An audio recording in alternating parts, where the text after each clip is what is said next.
Salibmu mengubahkan hidupku, nyawamu kau berikan untukku. Darahmu tercurah untuk dosaku, kau mati korbankan hidupmu. Hanya Engkau beriku hidup, hanya Engkau berikan nyawamu. Kau disalib, mati dan bangkit, layakkanku tebus hidupku.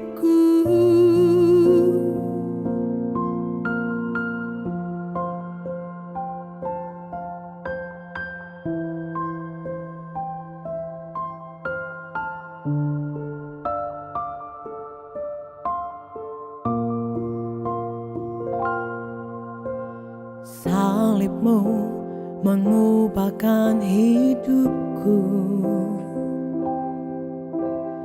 nyawamu kau berikan untukku.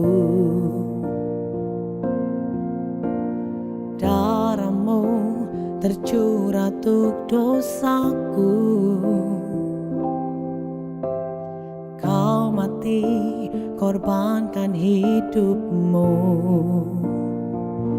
Hanya Engkau beriku hidup,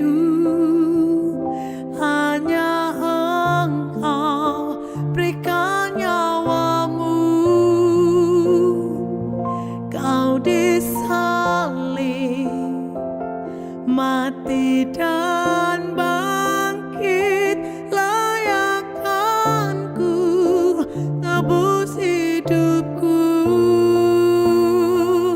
Hanya Engkau beriku hidup, hanya Engkau berikan nyawamu.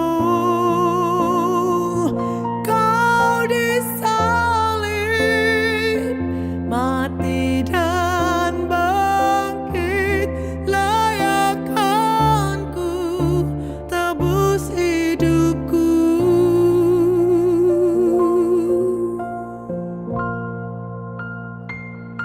Hanya Engkau beriku hidup, hanya Engkau berikan nyawamu. Hanya Engkau beriku hidup, hanya Engkau berikan nyawamu.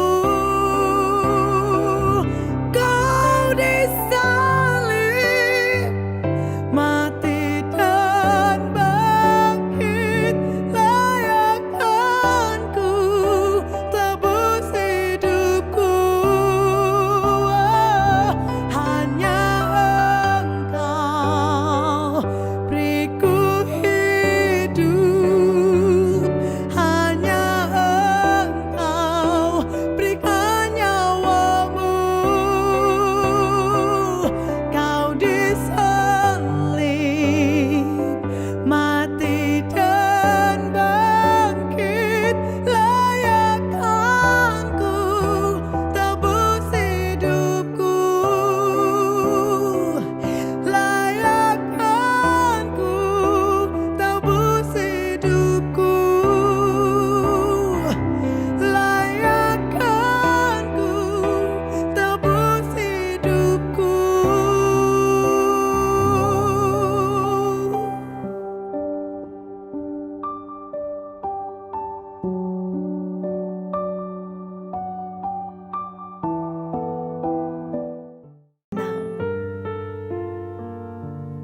Kini kami mau katakan,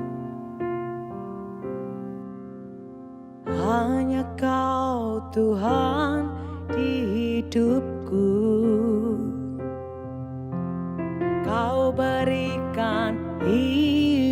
yang baru.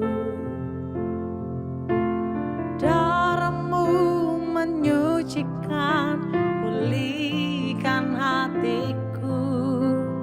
Ku nyatakan Kaulah segalanya. Engkaulah sumber pengharapan. Kuasa-Mu sanggup menyembuhkan. Jiwaku pun berserah hanya kepadamu. Yesus, Kaulah segalanya.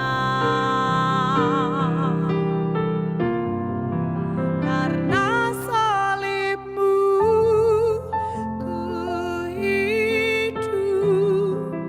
Karena salib-Mu ku menang. Engkau yang berkuasa, sanggup untuk melakukan mujizat-Mu. Karena salib-Mu ku hidup.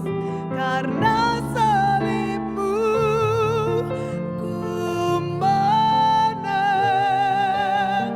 Engkau yang berkuasa, sanggup untuk melakukan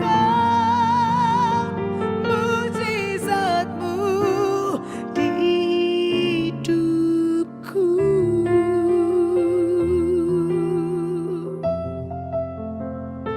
Engkau yang sanggup.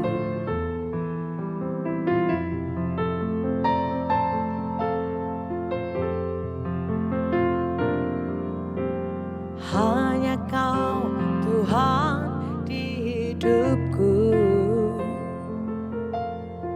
Kau berikan hidup yang baru. Darah-Mu menyucikan, pulihkan hatiku. Ku nyatakan Kaulah segalanya. Engkaulah sumber pengharapan. Kuasa-Mu sanggup menyembuhkan. Jiwaku pun berserah hanya kepadamu. Yesus, Kaulah segalanya. Karena salib-Mu ku hidup. Karena salib-Mu ku menang. Engkau yang berkuasa, sanggup untuk melakukan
Kini kami mengangkat tangan. Karena salib-Mu ku hidup, karena salib-Mu ku menang. Engkau yang berkuasa, sanggup untuk melakukan mujizat-Mu. Karena salib-Mu ku hidup, karena salib-Mu ku menang. Engkau yang berkuasa, sanggup untuk melakukan mujizat-Mu di hidupku.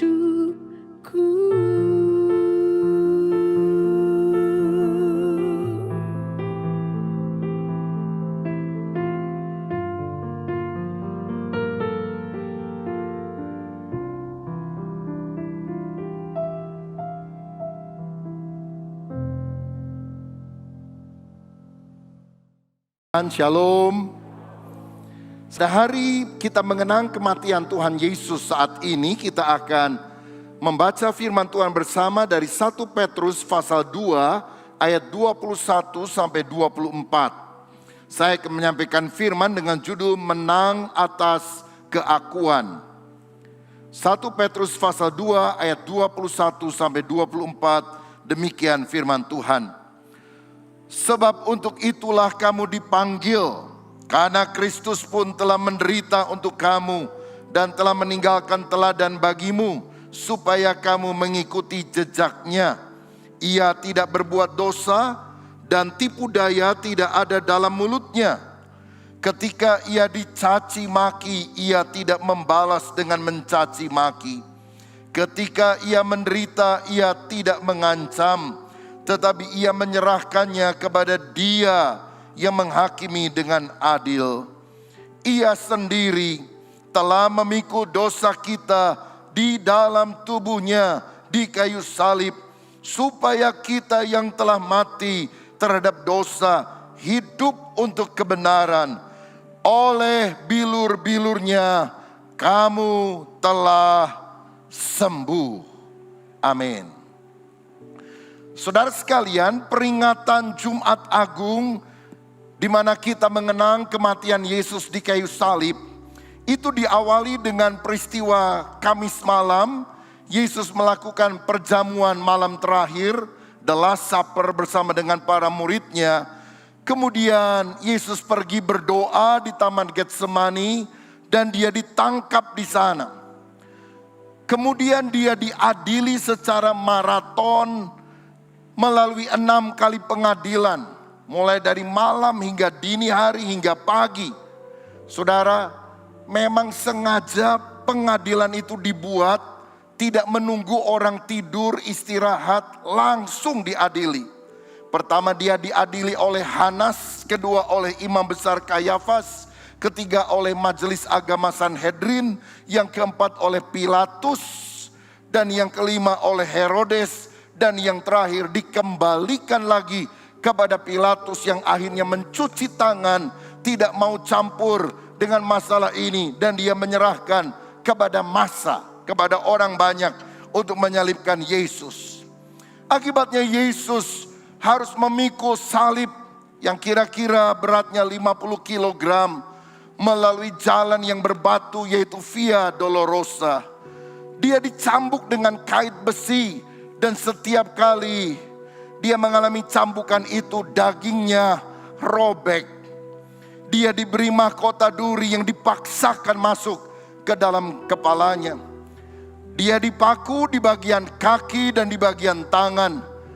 Dan kira-kira panjang paku itu 15 cm. Dan tentu itu bukan paku yang sudah steril. Itu adalah paku yang kemungkinan berkarat, yang menimbulkan infeksi yang menyebabkan tubuhnya menggigil ketika dia digantung di salib. Dia ditelanjangi dan menjadi tontonan umum. Tetapi semua dia rela lakukan untuk menebus saya dan saudara, orang-orang yang berdosa yang percaya kepadanya. Ayat 24 tadi berkata, Yesus sendiri telah memikul dosa kita di dalam tubuhnya di kayu salib, supaya kita yang telah mati terhadap dosa hidup untuk kebenaran.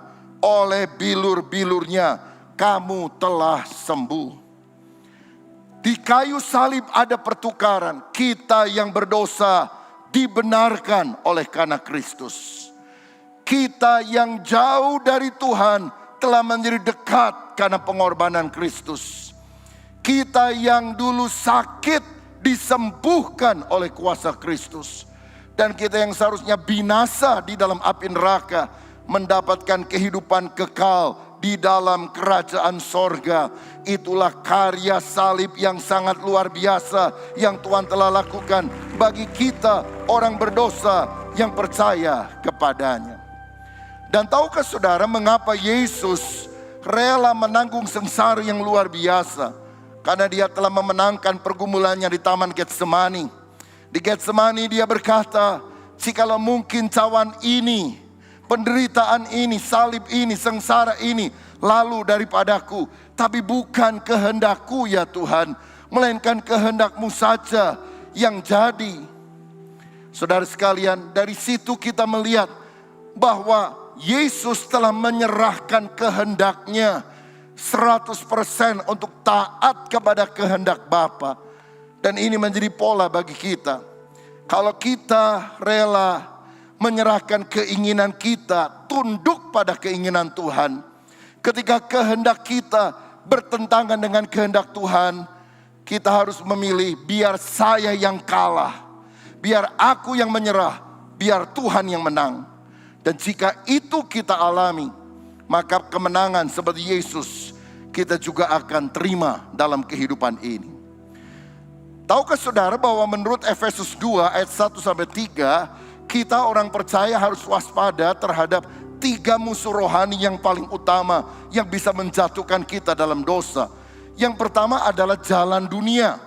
Itu adalah lingkungan kafir yang tidak sesuai dengan kehendak Tuhan. Yang kedua adalah penguasa kerajaan angkasa, yaitu iblis, yang selalu menggoda dan menjatuhkan kita di dalam kesesatan. Dan yang ketiga adalah hawa nafsu daging. Itulah sifat manusia lama, sifat manusia berdosa yang belum mengalami kelahiran baru. Dan hawa nafsu daging ini berkaitan dengan ego, si aku, keinginan diri yang tidak mau takluk kepada keinginan Allah. Dan tahukah saudara dari 3 musuh ini, dunia, iblis, atau si aku, ternyata musuh yang terbesar yang harus kita kalahkan adalah egoisme atau keakuan. Mengapa saya katakan demikian? Sebab kelak di dalam kerajaan 1000 tahun damai di atas muka bumi ini, Alkitab berkata iblis akan diikat di dalam jurang maut. Sehingga dalam kerajaan itu tidak ada setan yang bisa menggoda manusia. Lalu dunia ini akan diperintah oleh Tuhan Yesus dengan nilai-nilai kerajaan Allah, bukan nilai-nilai kafir. Setan ditangkap, dunia ini menjadi baik, tetapi ternyata manusia masih akan tetap berdosa. Karena dalam Yesaya 65 ayat 20 dikatakan, orang yang mati di bawah 100 tahun dianggap kena kutuk, saudara. Berarti masih ada kematian sebagai akibat daripada dosa. Lalu di dalam kitab Wahyu pasal yang ke-19 ayat 15 dikatakan Tuhan Yesus akan menggembalakan dengan gada besi.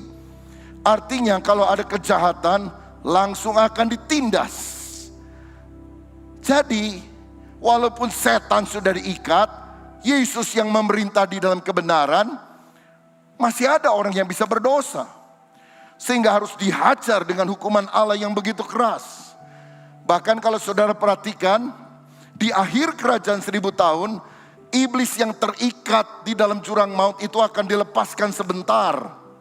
Dan ternyata dia akan menggoda, membujuk manusia untuk melawan Allah. Dan ternyata banyak sekali orang akan melawan Allah. Sehingga murka Allah turun, mereka binasa semuanya. Jadi kita melihat di sini, ternyata musuh yang terbesar yang harus dikalahkan adalah egoisme diri kita sendiri. Kita membutuhkan kelahiran baru, hati yang sungguh diubah oleh Roh Kudus. Tanpa itu, walaupun gak ada setan, gak ada yang menggoda, kita yang goda diri sendiri. Kita yang akan jatuh di dalam dosa. Betapa kita harus mematikan keegoan di dalam kehidupan kita. Siapa teladan utama kita? Tentu Tuhan Yesus. Karena dalam Yohanes 6 ayat 38, firman Tuhan berkata demikian. Sebab aku telah turun dari sorga, bukan untuk melakukan kehendakku, tetapi untuk apa? Melakukan kehendak Dia yang telah mengutus aku. Karenanya tidak heran waktu dia berdoa, dia berkata, bukan kehendakku ya Bapa, melainkan kehendakmu saja yang jadi. Nah, kalau kita ingin hidup berkemenangan melawan hawa nafsu daging, melawan egoisme, kita harus belajar menundukkan keinginan kita pada keinginan Tuhan. Seringkali kita ingin dipuaskan, saya ingin ini, saya ingin itu. Tapi ingatlah saudara, pusat alam semesta yang keinginannya harus dipenuhi bukan diri kita sendiri. Pusat alam semesta yang keinginannya harus dipenuhi adalah Yesus. Sehingga apapun yang Tuhan katakan, kita harus belajar mentaatinya. Karena dia adalah center, pusat dari segala-galanya. Biar kita harus berkata begini, dia yang harus semakin besar, aku yang harus semakin kecil. Jika demikian, kita akan menjadi seperti Yesus. Boleh saya tanya, siapa di antara saudara yang benar-benar punya tekad, kerinduan untuk belajar menjadi serupa seperti Tuhan Yesus Kristus? Boleh angkat tangannya tinggi. Saudara mau belajar menjadi serupa seperti Yesus? Haleluya. Menjawab gampang, tapi coba kita lihat apa saja yang Yesus lakukan yang harus kita tiru. Yang pertama, Yesus rela dicaci maki tanpa membalas. Berarti kalau kita ingin serupa seperti Yesus, kita juga harus rela dicaci maki oleh orang lain tanpa membalas. Saudara tahu ketika Yesus disalib, dia dihina oleh banyak orang. Salibkan dia. Bahkan penjahat di kiri kanan Yesus, kedua-duanya berkata, jika engkau anak Allah, turun dari salib dan selamatkan kami juga. Saudara-saudara, kalau yang menyalahkan kita ini orang benar, mungkin kita masih bisa terima. Tapi kalau orang yang menyalahkan kita penjahat, orang salah, kita bisa ngambek. Kalau saudara salah, disalah-salahkan sama orang, bisa marah atau enggak? Bisa, padahal salah. Disalah-salahin enggak mau. Apalagi tidak salah, tapi disalah-salahkan. Ngambek atau tidak? Bukan ngambek, ngambek saudara. Marah. Karena apa? Egoisme masih ada di dalam kehidupan kita. Kita adalah orang yang ingin dihormati, dihargai. Kita tidak mau diejek, kita tidak mau dikritik. Tetapi ingat, kalau kita malu diejek khususnya karena kebenaran, karena Kristus, sebetulnya kita tidak layak menjadi pengikut Dia. Karena dalam Markus pasal 8 ayat 38, Yesus berkata, sebab barang siapa malu karena aku dan karena perkataanku di tengah-tengah angkatan yang tidak setia dan berdosa ini, anak manusia pun akan malu karena orang itu apabila ia datang kelak dalam kemuliaan Bapanya diiringi malaikat-malaikat kudus.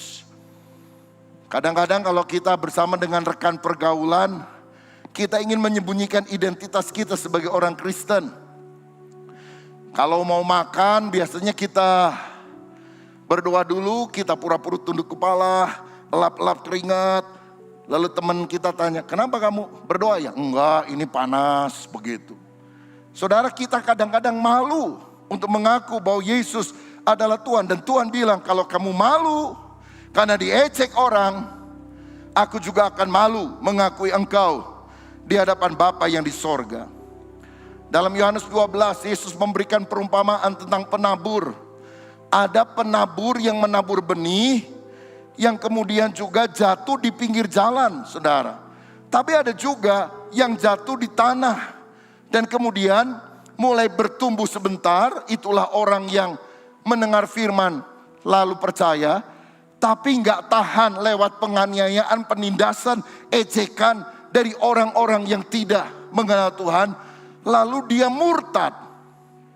Itulah orang yang tidak punya akar iman yang teguh, yang lebih mengharapkan persetujuan manusia daripada persetujuan Tuhan. Lihat di dalam Yohanes 12 ayat 42-43, firman Allah berkata demikian.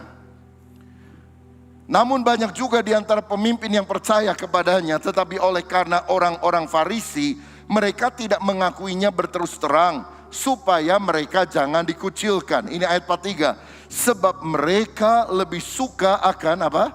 Kehormatan manusia daripada kehormatan Allah. Kalau kita lebih menyukai kehormatan Allah, persetujuan manusia, kehormatan manusia, kita akan berkata, oh enggak, saya bukan orang Kristen. Atau orang enggak nanya agama kita, tapi kita kemudian pura-pura menutupi identitas kita. Saudara-saudara, karena kita tidak rela dicaci maki di dalam nama Tuhan Yesus Kristus. Saya percaya bahwa alasan mengapa Yesus kuat dicaci maki tanpa membalas adalah karena dia belajar untuk mengatakan itu tidak adil. Banyak orang hidup di dalam dunia dan merasa marah ketika diperlakukan unfair, tidak adil. Tapi saya mau bilang, dunia ini memang tidak adil. Beberapa waktu yang lalu, tim bulu tangkis Indonesia bertanding di All England. Tapi kemudian setelah hari pertama, 2 orang bermain, dua-duanya menang, saudara. Hari itu juga seluruh peserta Indonesia dibatalkan. Nggak boleh melanjutkan pertandingan. Alasannya mereka naik pesawat Turki, dan di dalam pesawat itu ada seorang yang kena COVID. Dan ternyata setelah diperiksa nggak ada yang kena COVID dari tim Indonesia. Tapi tetap tidak boleh melanjutkan pertandingan. Dan ketidakadilan mulai tampak karena katanya ada seorang pemain bulu tangkis putri daripada Turki yang juga ikut di dalam pesawat itu bisa terus main, saudara. Dunia ini adalah tempat yang tidak adil. Tetapi kalau kita selalu menuntut keadilan, menuntut persamaan hak, maka akibatnya hati kita nggak akan pernah tenang. Kita akan belajar membalas kejahatan dengan kejahatan. Jawabannya adalah ketika kita belajar merendahkan diri kita serendah-rendahnya. Pada waktu itulah kita tidak akan membalas kejahatan dengan kejahatan atau caci maki dengan caci maki. Roma 12 ayat 3 berkata demikian. Berdasarkan kasih karunia yang dianugerahkan kepadaku, aku berkata kepada setiap orang di antara kamu, janganlah kamu memikirkan hal-hal yang lebih tinggi daripada yang patut kamu pikirkan, tetapi hendaklah kamu berpikir begitu rupa sehingga kamu menguasai diri menurut ukuran iman yang dikaruniakan Allah kepada kamu masing-masing. Artinya apa? Kalau kita nggak mau jadi orang yang gampang tersinggungan, gampang marah, maka jangan menganggap diri terlalu tinggi. Itu kata Roma 12 ayat 3. Kalau kita menganggap diri kita terlalu tinggi, sombong, maka ketika orang memperlakukan kita secara kurang layak menurut pendapat kita, maka kita sakit hati, maka kita marah karena ego kita terlalu besar. Tapi kalau kita merendahkan hati, orang mungkin tidak menghargai kita, kita juga nggak akan terlalu sakit, saudara. Ketika Yesus disalib ada 7 perkataan yang keluar dari mulutnya. Dan semuanya adalah perkataan yang agung, luhur, dan mulia. Salah satunya yang kita ingat antara lain, ya Bapa, ampunilah mereka karena mereka tidak tahu apa yang mereka perbuat. Ada yang berkata bahwa yang disalib itu bukan Yesus, tapi Yudas yang wajahnya disamarkan seperti wajah Yesus. Jelas itu tidak benar. Salah satu alasan sederhananya adalah kalau Yudas yang disalib, dari mulutnya akan keluar sumpah serapah karena dia pengkhianat yang nilai moralnya sangat rendah.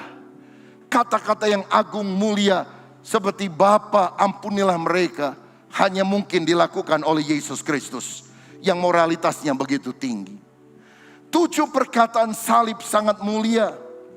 Dan Tuhan juga ingin ketika kita dinista, dicerca, dijelek-jelekan orang, kita menjaga hati dengan segala kewaspadaan. Bahkan kita belajar mengucapkan perkataan berkat. Efesus 4 ayat 29 berkata demikian. Efesus 4 ayat 29, janganlah ada perkataan kotor keluar dari mulutmu, tetapi pakailah perkataan yang baik untuk membangun di mana perlu, supaya mereka yang mendengarnya beroleh kasih karunia. Kalau orang mencaci maki kita, meneladani Yesus, kita tidak boleh balas mencaci maki. Kalau orang bilang anjing kamu, babi kamu, kita tidak boleh balas monyet kamu, kecoa kamu. Orang boleh melakukan hal yang jelek, dia akan menuai yang jelek loh saudara. Tapi kalau kita terpancing melakukan yang jelek kepada dia, berarti kita sudah menabur yang jelek. Satu kali kita akan menuai yang jelek juga. Ingatlah Allah adalah hakim yang adil yang akan membela kita. Teruslah menabur hal-hal yang baik di dalam kehidupan ini. Saya mau katakan kalau saudara menjadi orang Kristen apalagi mau melayani, saudara akan menghadapi ejekan bahkan kritikan banyak orang. Kalau saudara mau melayani, mau dipakai Tuhan, bahkan menjadi pemimpin rohani, pemimpin di kelompok sel, pemimpin di dalam ibadah kategorial dan sebagainya, harus siap dikritik. Kalau nggak mau dikritik jangan pelayanan, saudara. Saudara udah siapkan semuanya baik-baik, orang tidak akan pernah memuji saudara. Tapi kalau salah sedikit saja, orang semua akan mengacukan telunjuk dan menyalahkan saudara. Tapi kalau saudara memang sudah siap untuk melayani, kita mengikuti jalan seperti Yesus. Saudara ingat ketika ada seorang wanita yang mengambil minyak narwastu dan meminyaki Yesus dan mencuci dengan menyeka dengan rambutnya. Perbuatan yang luhur agung mulia ini dicela oleh seorang yang namanya Yudas Iskariot. Ngapain dia buang-buang itu uang 300 dinar? Kan lebih baik diberikan kepada orang miskin. Kelihatannya rohani. Pada Yudas ini adalah seorang pencuri, saudara. Dia kan bendahara, dia suka korupsi. Zaman sebelum ada KPK juga sudah ada korupsi. Dan dia merasa diri lebih hebat daripada orang itu. Ngapain dia buang-buang uang, boros-borosin? Tapi wanita ini tetap melakukan bagiannya, mencuci kaki Yesus, menyeka dengan rambutnya, dengan minyak itu. Dan ketika wanita itu diam, Yesus yang menjadi pembela. Mengapa kau susahkan wanita ini? Dia melakukan hal yang baik bagiku. Dia mempersiapkan aku untuk hari penguburanku. Saudara-saudara, jadi ketika kita melayani, mau melakukan sesuatu yang baik, jangan harap ada orang berterima kasih. Kalau ada orang berterima kasih, menghargai, puji Tuhan. Tapi jangan terlalu mengharapkan hal itu. Karena orang bisa mengkritik kita. Di dunia sekarang ini, walaupun di antara kelompok murid Tuhan, selalu ada Yudas Iskariotnya, saudara. Itu orang yang suka tuding-tuding orang lain. Lalang tumbuh bersama dengan gandum, satu kali akan dipisahkan oleh Tuhan. Tapi sekarang kelihatannya masih bersama-sama. Yang kita perlu lakukan, jaga hati. Ketika orang menjelek-jelekan kita, kita harus belajar seperti Tuhan Yesus. Yang tidak membalas caci maki dengan caci maki. Karena itulah teladan Tuhan kita. Dan kita sebagai anak-anaknya mau hidup sesuai dengan teladan Tuhan. Siapa yang mau hidup seperti Tuhan kita? Haleluya. Berikan kemuliaan bagi Dia. Saya pernah membaca sebuah artikel, ada seorang yang bertanya kepada Presiden Joko Widodo. Dia bertanya begini, Pak Presiden, kenapa ya orang senang sekali menghina dan memfitnah Bapak Jokowi? Saya rasa apapun kesalahan yang terjadi di Indonesia yang disalahin Pak Jokowi, saudara sekalian. Apapun juga. Nah, ketika ditanya itu oleh seseorang, Pak Jokowi terdiam, merenung agak lama, kemudian dia bilang begini, ya, saya paham tidak semua kalangan bisa menerima presiden seperti saya. Saya itu kan bukan siapa-siapa, bukan anak kolong, maksudnya anak tentara, bukan anak pejabat atau kaum elit, bukan anak penguasa, bukan orang kaya, dan tidak datang dari keluarga terpandang. Saya cuma dari keluarga biasa-biasa saja. Saya bukan siapa-siapa. Penghinaan itu kan hanya bisa dilakukan oleh orang yang merasa dirinya lebih tinggi kepada mereka yang dianggapnya rendahan. Saya ya mungkin saja rendahan, tapi jadi presiden. Kan memang untuk bekerja pada negara, bukan menjadi penguasa segala-galanya. Kemudian Pak Jokowi melanjutkan, kunci menghadapi kebencian dan penghinaan adalah rendahkanlah hati serendah-rendahnya. Fokuskan perhatian kita untuk semakin banyak bekerja. Penghinaan apabila kita hadapi dengan rasa sombong sedikit saja bisa membuat kita sakit. Jangan dilawan, biarkan saja. Wow, dahsyat ya presiden kita. Kalau orang menghina, jangan dibalas dengan rasa sombong. Saya kan presiden, saya kan orang hebat, saya kan lebih kaya, saya kan lebih pintar dari kamu. Sakit, biarkan saja. Dia menganggap lebih tinggi, biarkan saja.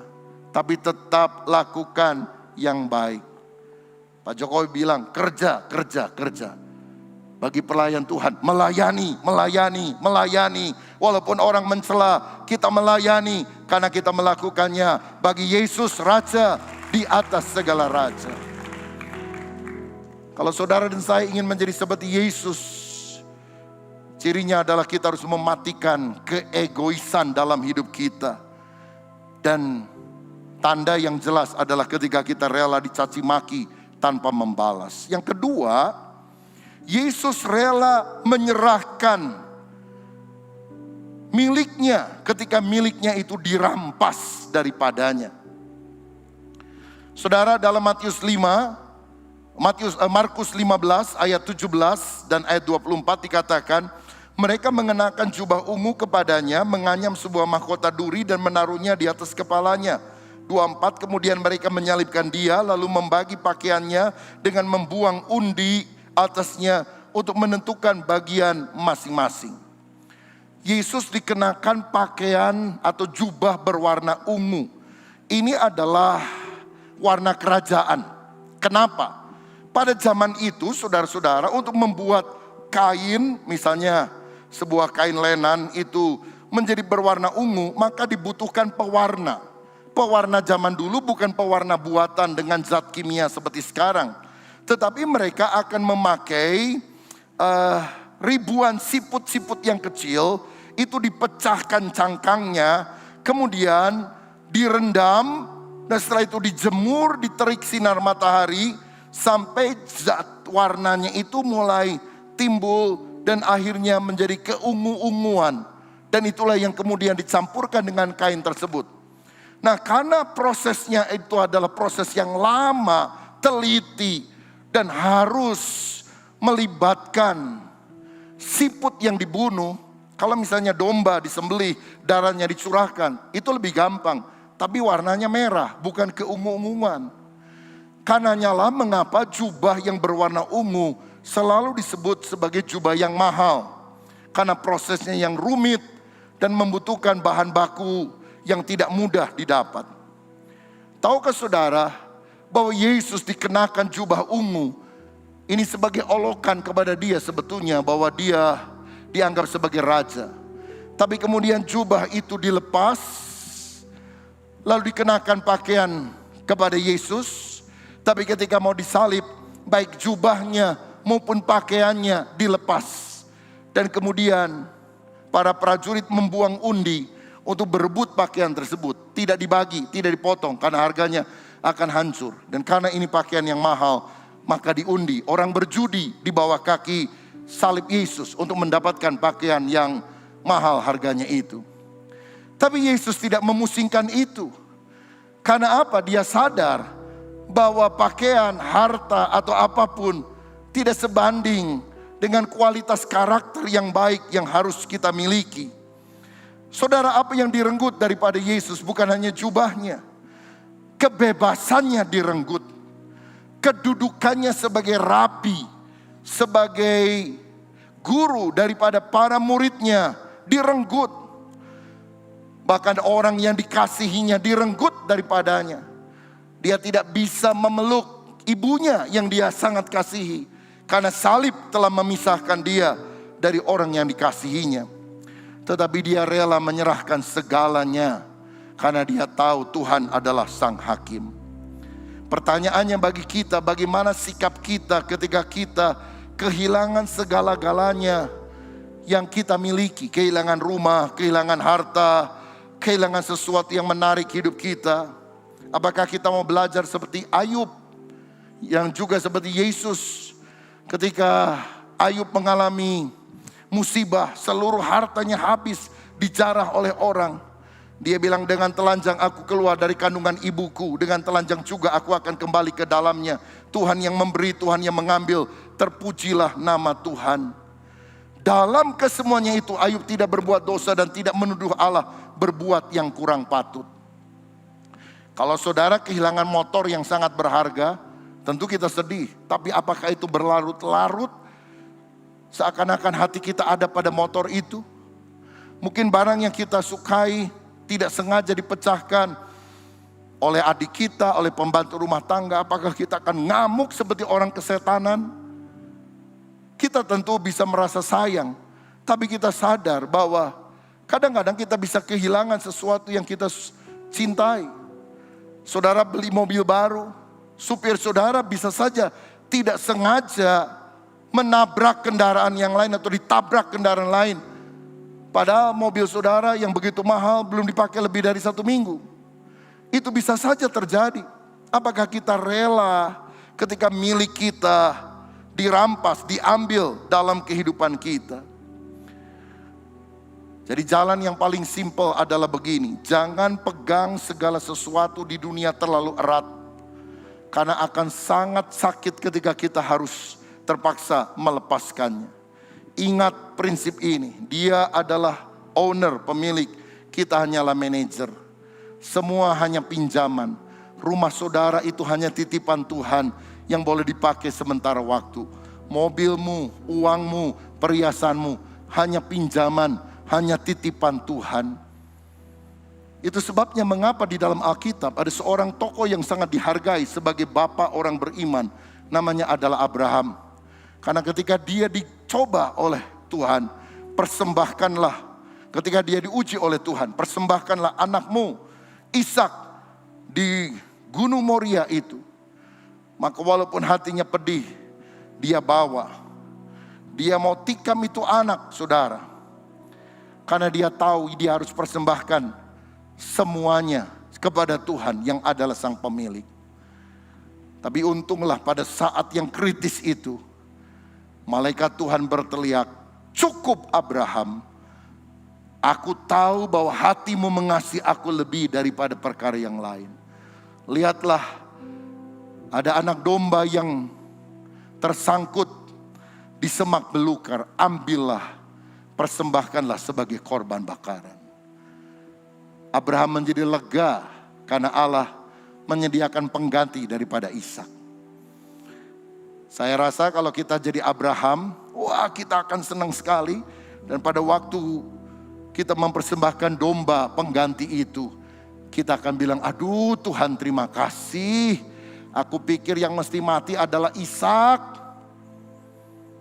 Untung bisa diganti oleh domba. Tapi kalau boleh pesan ya Tuhan, lain kali kalau bercanda jangan kebangetan ginilah.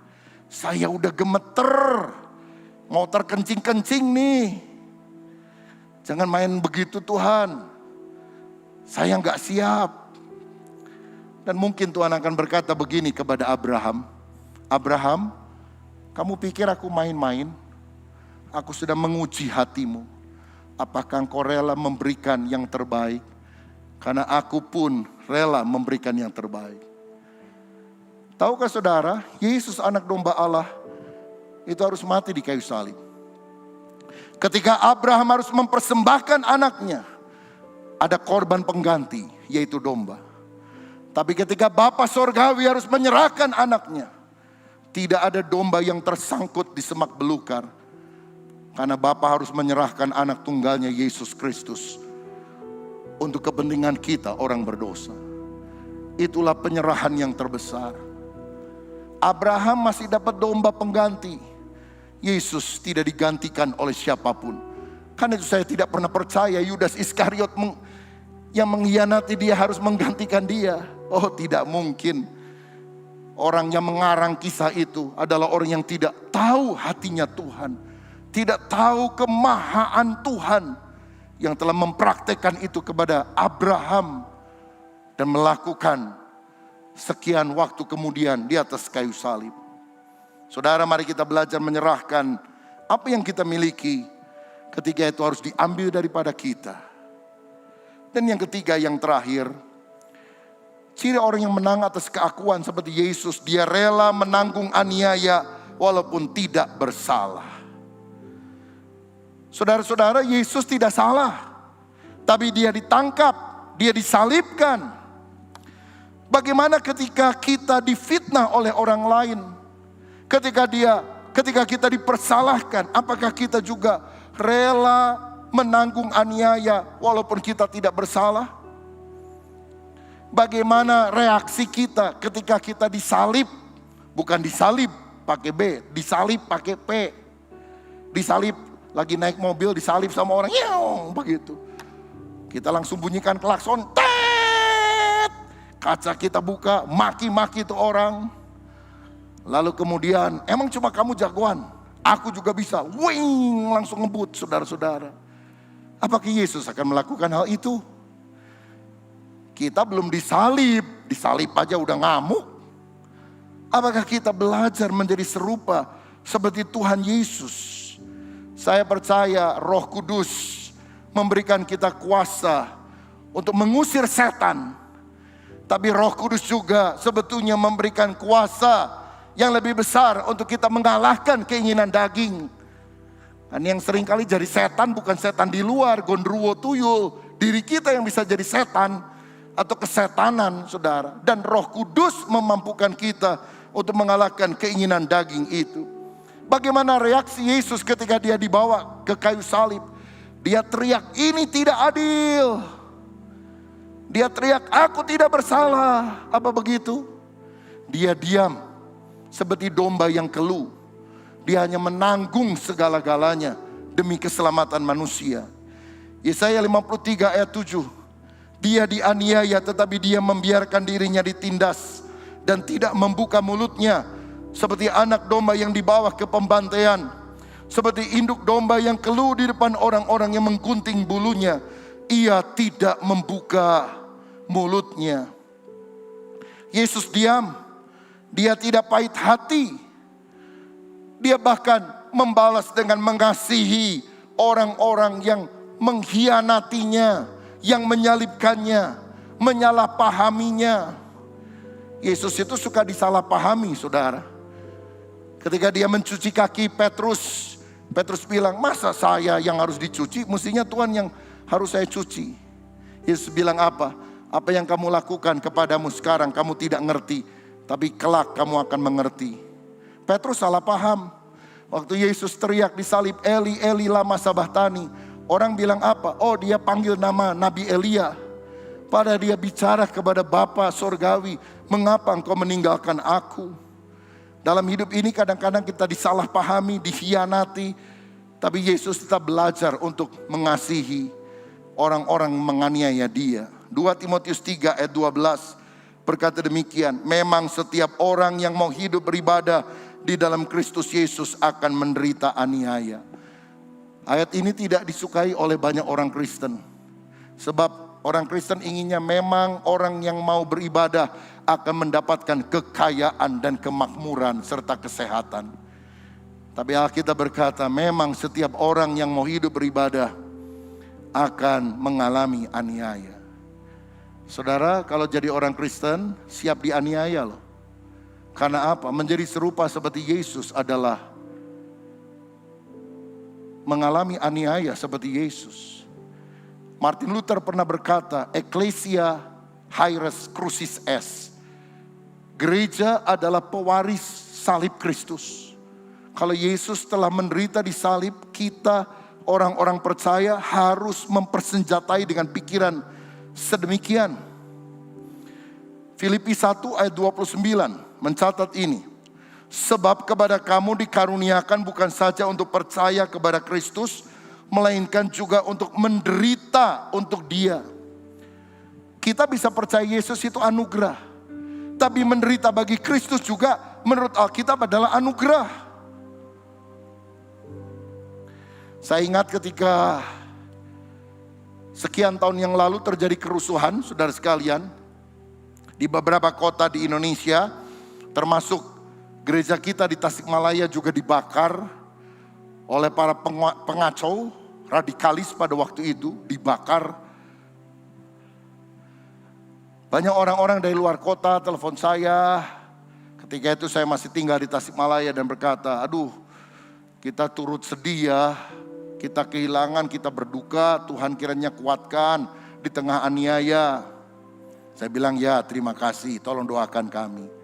Tapi ada seorang rekan hamba Tuhan mengembalakan jemaat di sana, telepon saya. Dia bilang gini, saya dengar gereja Anda dibakar ya? Iya. Kenapa? Saya tanya. Selamat ya, selamat. Saya bilang, loh kok selamat maksudnya apa? Loh, apa nggak tahu kata Alkitab, menderita bagi Yesus itu kasih karunia, anugerah. Saya justru iri. Kenapa saya tidak mendapatkan anugerah seperti itu? Apa saya dianggap tidak layak ya? Tidak mampu menanggung kesulitan seperti itu? Selamat ya. Kok bukan saya ya? Saya kan jadi bingung jawabnya saudara. Tapi apa yang dia bilang benar loh saudara. Lalu saya bilang, oh kalau gitu ya udah, tunggu tanggal mainnya saja, saya bilang. Saudara, Alkitab berkata, menderita bagi Kristus adalah kasih karunia. Kita tidak cari-cari penderitaan. Kita bukan sadomasokis. Artinya orang yang justru merasa senang mendapatkan kepuasan karena dianiaya. Tidak, saudara. Kita bukan orang sakit jiwa. Tapi ketika itu datang, maka kita harus berkata, Tuhan berikan aku kesiapan. Karena aku tahu menderita bagi Kristus adalah anugerah. Haleluya, puji Tuhan. Gereja katedral di Makassar beberapa hari yang lalu mendapatkan anugerah menderita karena kebenaran. Saya percaya mereka akan mengalami kemuliaan Allah yang lebih besar, hati yang lebih percaya kepada Yesus, hidup yang lebih sungguh-sungguh mengabdi kepada Kristus. Kisah 5 ayat 41. Rasul-rasul itu meninggalkan sidang mahkamah agama dengan gembira karena mereka telah dianggap layak menderita penghinaan oleh karena nama Yesus. Dihina, disiksa. Waktu keluar dari penjara, mereka gembira, saudara. Kok bisa gembira? Apa orang sakit jiwa? Tidak. Karena mereka bilang, aku seperti Yesus. Yesus dianiaya, aku dianiaya. Bekas-bekas luka aniaya menjadi lencana kehormatan mereka. Bukan mobil yang kita banggakan, bukan gedung yang kita banggakan, bukan pelakat ABCD yang kita banggakan. Bekas-bekas luka itu menjadi tanda bahwa mereka sungguh-sungguh adalah murid Yesus. Betapa berbedanya dengan kekristenan modern pada masa kini. Saudara-saudara, tapi ingat kita harus mempersenjatai diri dengan pikiran seperti itu. Mengapa? Yesus pernah ngomong, akan datang zaman yang cirinya adalah seperti ini. Yohanes 16 ayat 1-3. Semuanya ini kukatakan kepadamu supaya kamu jangan kecewa dan menolak aku. Jangan kecewa menolak Yesus ketika aniaya datang.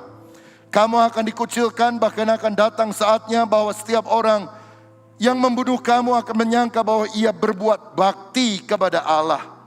Mereka akan berbuat demikian karena mereka tidak mengenal baik Bapa maupun aku. Ada waktunya orang membunuh tidak rasa dosa, tapi dapat pahala, dapat 72 bidadari di sorga. Dan bisa menyelamatkan seluruh keluarganya. Apa yang dinubuatkan Yesus sedang tergenapi di Indonesia pada hari-hari ini, saudara. Tapi kalau itu terjadi, kata Tuhan, aku sudah mengatakan kepadamu, jangan kecewa, jangan menolak aku. Percayalah, hari kemuliaan Tuhan yang lebih besar akan dinyatakan kepada semua orang percaya yang rela menderita karena kebenaran. Banyak orang membunuh, meledakkan, membom tempat ibadah dan sebagainya karena dia pikir dia akan dapat pahala masuk sorga. Apa saudara berpikir bahwa sorga adalah tempat di mana para pembunuh, teroris ada di sana? Saya rasa kalau sorga adalah tempat para teroris, pembunuh, kita nggak ada yang mau masuk sorga. Tentu ada yang konslet dalam pikiran mereka. Karena sorga adalah tempat yang penuh dengan kasih. Orang-orang yang tidak hidup mengasihi akan tinggal di luar.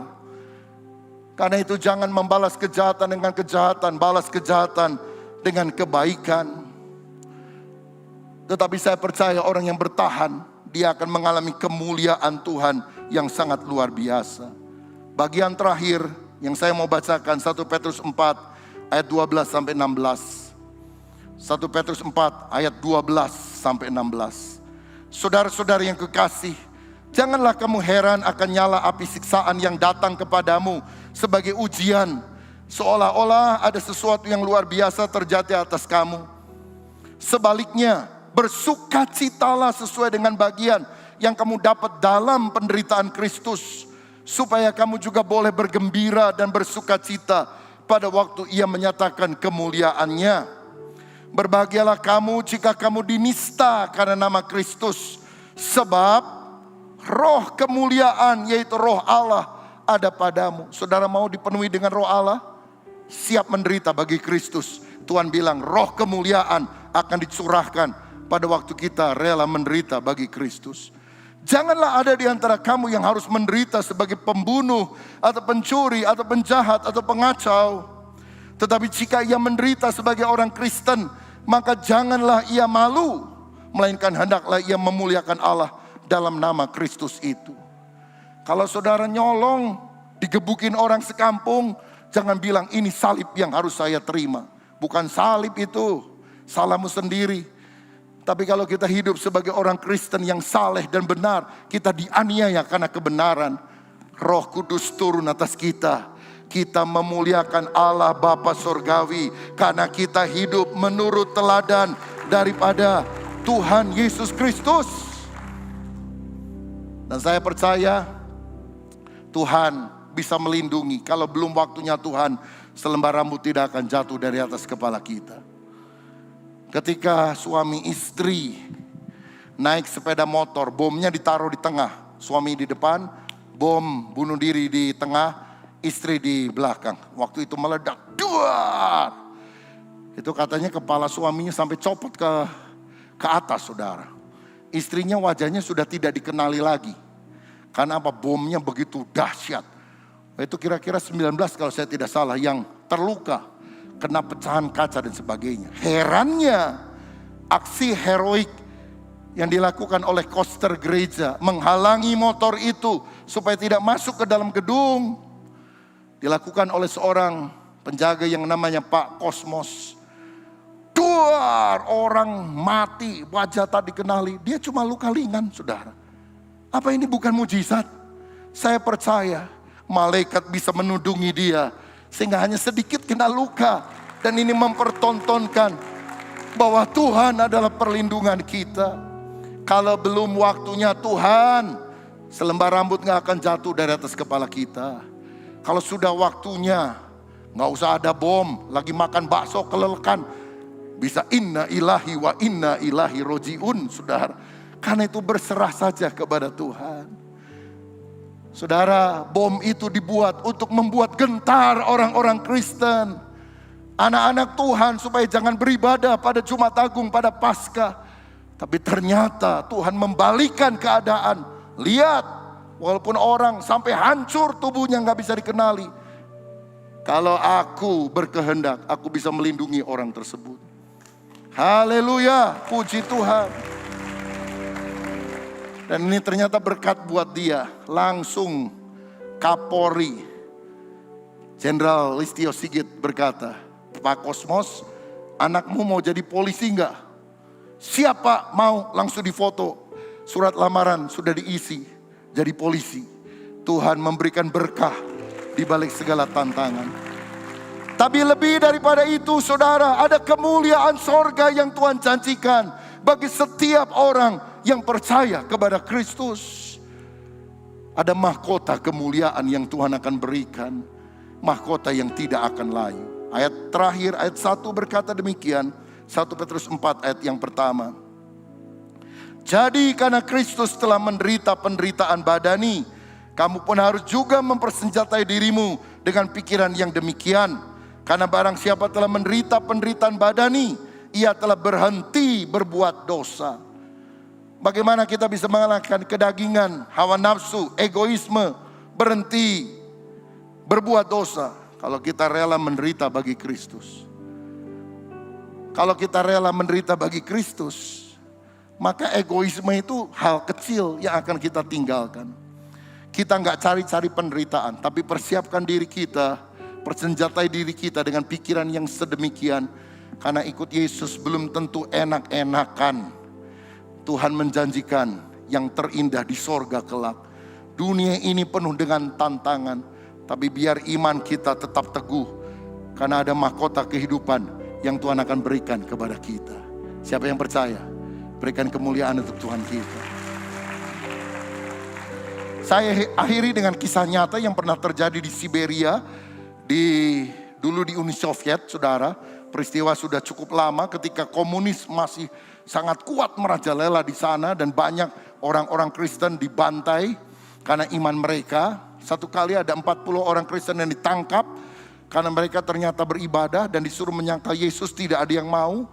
Pada musim dingin di mana hujan salju itu turun, mereka ditelanjangi dan 40 orang siap digantung di tanah lapang.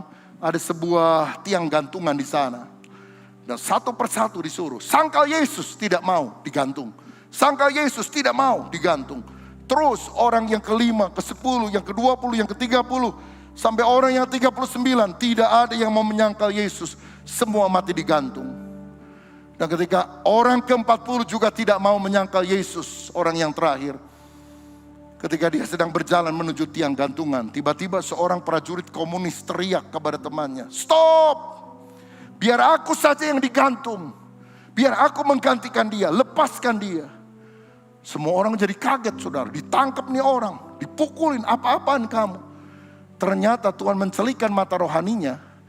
Karena setiap kali orang mati digantung, dia melihat ada satu mahkota turun dari sorga, dikenakan kepada kepala mereka masing-masing.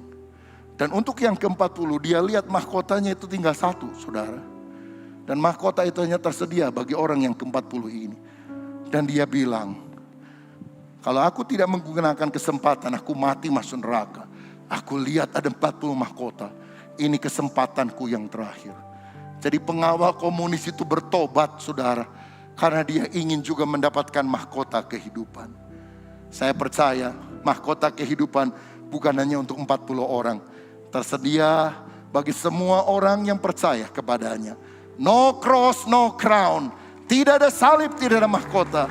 Tapi kalau kita rela memikul salib, ada mahkota kehidupan yang Tuhan berikan. Selamat hari Jumat Agung. Tuhan Yesus memberkati kita semuanya. Haleluya. Ibu bapak saudaraku yang dikasihi oleh Tuhan, mari kita akan mengakhiri ibadah dan kita akan menerima berkat Tuhan. Turunlah ke atas kita semua anugerah dan berkat dari Allah Bapa pencipta langit bumi dan segala isinya. Kasih karunia kemurahan kebaikan dari Tuhan Yesus Kristus. Dan terimalah kuat kuasa Roh Kudus, penyertaannya kuasanya, karunia-Nya, hikmat-Nya menyertai saudara. Saudara, terimalah kerajaan dan kemuliaan-Nya. Beritakan kerajaan dan kemuliaan-Nya. Engkau adalah anak-anak kerajaan yang mulia, karena engkau adalah anak-anak Bapa yang dikasihi. Dalam nama Tuhan Yesus Kristus, berkat Tuhan tercurah atas kita semua. Amin.